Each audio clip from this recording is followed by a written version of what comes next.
There's something in the struggle. That's my theme for this week. There's a lot of good that comes out of struggle. Christian life has mountaintops and valleys. Have you ever noticed with testimonies, often it's easy to focus on the mountaintops and leave out the valley. People get the impression that this person's life is just full of victories and answered prayers.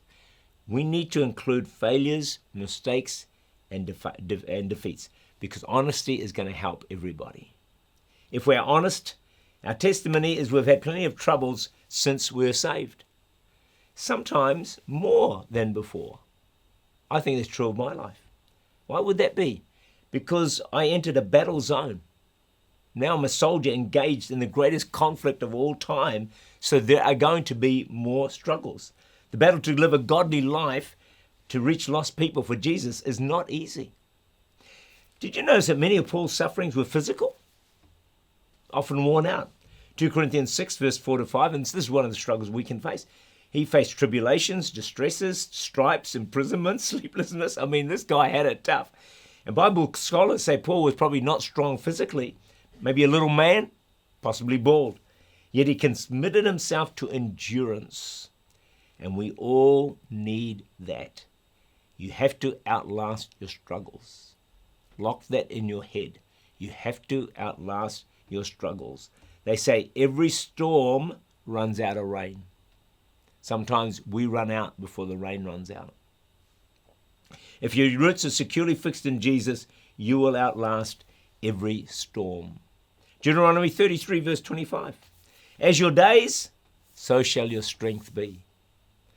Someone put it, there's strength for the stretch. Strength. Are you stretched right now? God will give you strength for the stretch. I've had seasons when I've been greatly stretched, but God has given me strength for the stretch. That's a word for some people listening today. Yeah, God's going to give you strength. Look to Him. He'll give you strength for the stretch.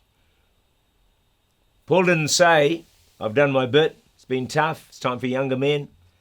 He could have retired early, but he didn't. He finished his course. And look how we can gain. I want to look at how we can gain the most from our struggles. Because Isaiah 45 verse 3 says, I'll give you the treasures of darkness. Oh, isn't it a shame? Lord, I prefer the treasures of light. No, I'll give you treasures of darkness. And hidden riches of secret places.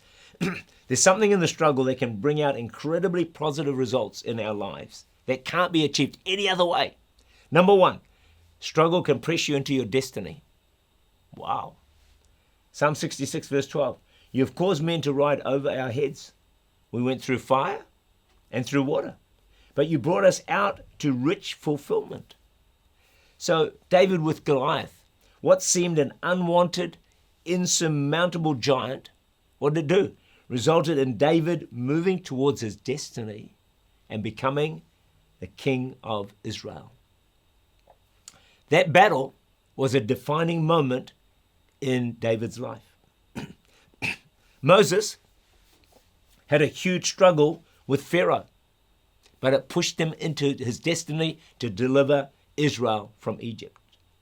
Esther had an evil Haman who wanted to annihilate the Jews. If there was no Haman, if it was not for the struggle, Esther would not have fulfilled her destiny to deliver a nation, deliver Israel from the work of the enemy. Whatever you're going through today, whatever struggle you are facing, can I encourage you that if you can continue to keep your heart right before God, if you stay in the fight, don't quit and don't give up, this struggle will press you increasingly into the plans and the purposes and the destiny that God has for your life. So stay in the fight.